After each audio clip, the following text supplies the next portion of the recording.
Are you tired of getting on sales calls and not even knowing why people aren't buying, even though your offer and price are solid? Well, a few months ago, I closed 6 clients in 10 days for one of the businesses that I partnered with, but here's the twist. I didn't change the offer, strategy, or pricing.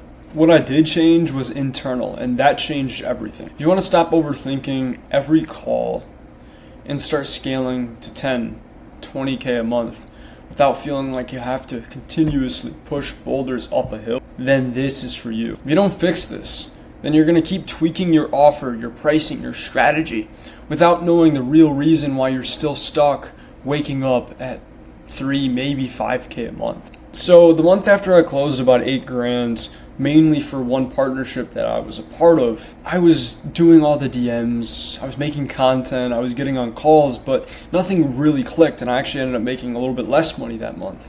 Then when I was thinking about why, what I came to realize is that I had more responsibilities than that month before. So I could be a little bit more lenient, less productive, not show up in the right way during the sales calls, and still close sometimes. And because of that, I was able to close about 8 grand with not much repercussion. But now that I had more responsibilities because I closed more partners and more sales, what ended up happening was I closed less because I didn't take advantage of the leads that I had as effectively, and I didn't deliver as effectively just because there were so many things on my plate. As I started to stack up these responsibilities, I started thinking do I need to switch the niche? Do we need to target higher level people? Do we need to up our price?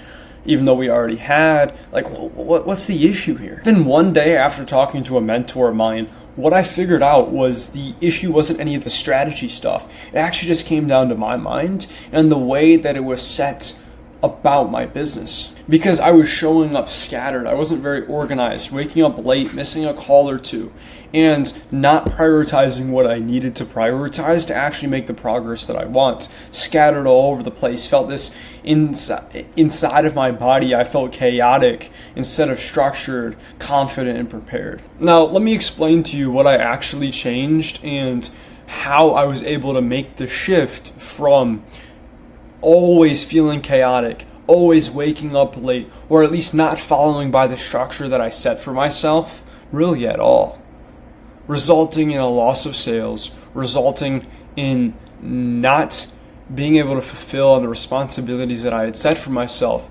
because I wasn't able to show up in the right way. First, I stopped outsourcing my confidence to external results, meaning I've been able to show up to sales calls confident, relaxed, and present. And every time there is this chaotic feeling of anxiety when it's unnecessary, or consistent high intensity emotion or energy, I ground myself through giving myself the cue to slow down, be present, and focus.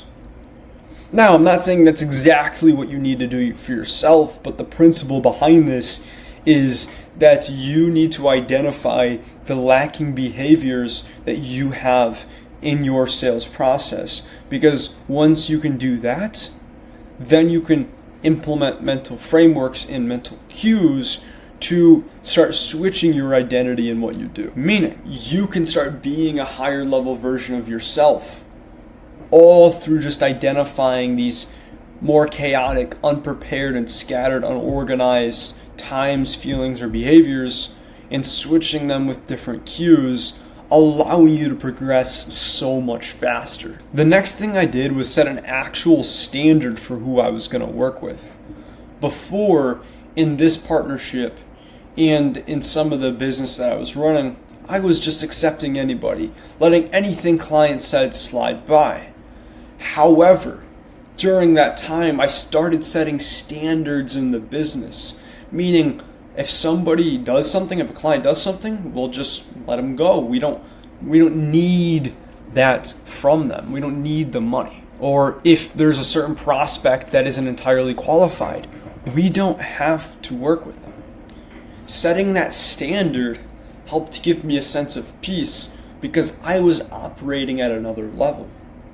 And if you can set the standard of exactly who you want to work with and have a fantastic idea of that, then it's no longer people rejecting you, but it's you rejecting them, giving you a sense of control, clarity, and authority on the sales calls that you take. Think of it like cooking the same recipe twice.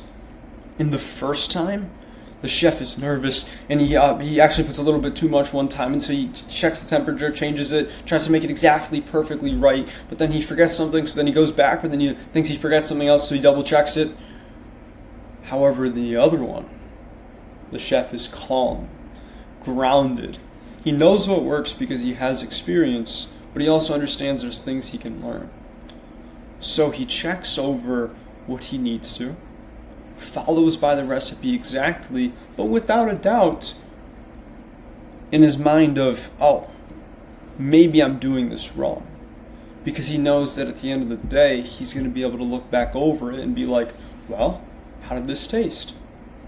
Same ingredients, but completely different experiences and results. So if you want to be able to implement these mental cues, that way you can start selling at a higher level in your business, click the top link in the description, and then you can join and get access to my free private community where I teach online service providers how to actually sell without complicated, unprofitable systems or pressure, stress, or resistance.